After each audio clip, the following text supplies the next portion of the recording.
You'll be okay. Mackinac Island is right over there. So we're going to pass this around. I want to give everybody fair warning. Whatever you do, don't drop this. It could explode. You drop this on your toe or somebody else's toe, the toe could explode. Do not drop this heavy ball on anybody.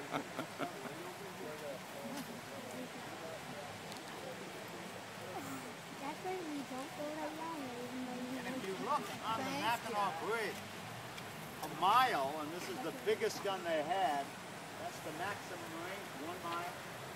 You see where the cables come down and the big cement wall. You can shoot that far, that's what a mile. But the accurate range of this smoothbore gun, about half that distance. About a half a mile. Once we get on target, this is a smoothbore gun. We're talking about hitting a target about the size of the blockhouse, like a building behind you, at about a half a mile. But here at Michilimackinac, this mainly was a fur trading post. They were here acquiring animal fur. Back in Europe, you had to have hats like mine. I know what you're thinking. I can read your mind. You're thinking, if only I had a hat like that Englishman. You were thinking that, weren't you? Made out of what kind of animal skin? Beaver. Water animals. Beaver. The beaver made the best felt. And see Michilimackinac right in the middle, between your fur regions of the west and your main cities of Montreal and Albany to the east. And the water was I-75. Come by canoe, come by bateau, or sailing boat. That's the road of the 18th century. My partner Andrew coming in. So here at Michilimackinac, this being mainly a fur trading post, cannons were often fired to greet the fur traders, returning from the west after long winters, greeting merchants arriving in spring from Montreal, Albany. When the great Sioux chief Wabasha came to the fort, they had a custom. The chief was greeted by firing a cannonball right over his canoe. Chief Wabasha, because the chief liked to take his canoe paddle, cannonball came whistling well overhead, but he liked to swat at it. His canoe paddle somehow trying to strike the cannonball. The chief would beach his canoe, take out 2 flintlock pistols, walk up to Captain DeFeister, put the pistols by the captain's ears and fire them off. His way of saying hello. We don't think the captain liked this custom, but he went through it every time the great Sioux chief Wabasha. And you folks really want to see this thing blasted off? Yes. Else we can't get out of there. It's going to blast it off. First step on the charge. Andy takes a wad hook, sort of like a big corkscrew. Run the wad hook down the muzzle. Back of breech. We can't open the bag. It's not a breech loader, it's a muzzle loader. Firing 3 to 4 aim shots a minute. Notice he's going to wet the bore with a wet swab. The most important step. We don't want sparks. You push down the next powder bag. The most important step. Once we wet it, now we can quickly and safely run down the charge. It's about 6 ounces of black powder. I wish we had the full 1.5 pounds of black powder. It's heavy. You shoot that ball a mile, we have about 6 ounces. Notice the crook rammer, right? Looking off to the side. British had a straight one with your hands over the muzzle. Very unforgiving if you were ramming and it went off prematurely. Now it's time for that cannonball, but keep passing it around. We have very sad news.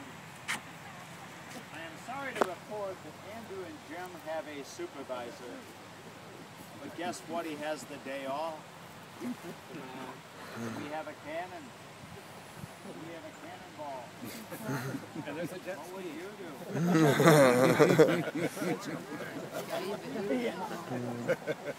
What's the problem?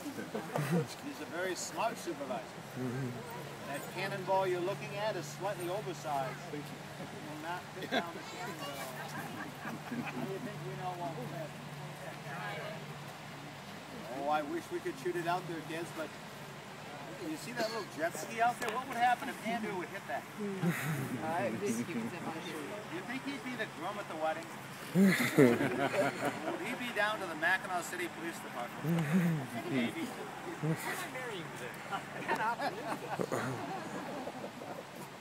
Now we're going to set a fuse.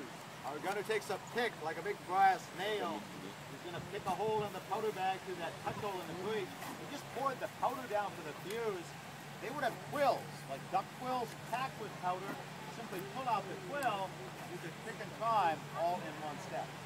Now this gun should have a limber, which is an ammunition wagon, and you move it all with horses. About 15 men assigned to a gun this size. Just what you're looking at weighs 1,800 pounds. So they'd move the ammunition back, horses back, and small amounts of powder up to the gun.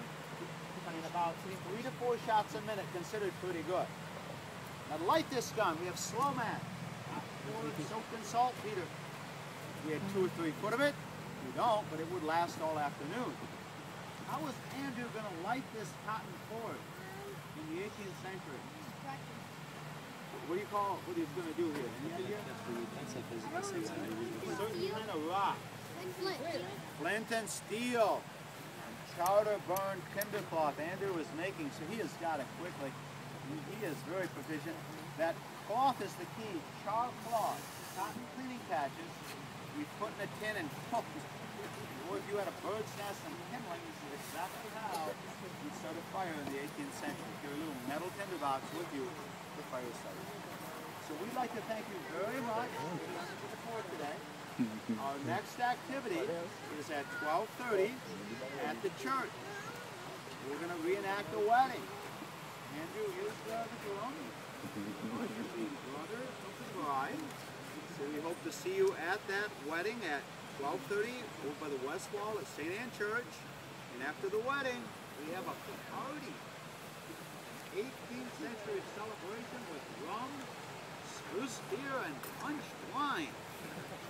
Are you coming to our party? Ja. Are you ready? All right, cover your ears. If you have a hearing aid, we have some people running up the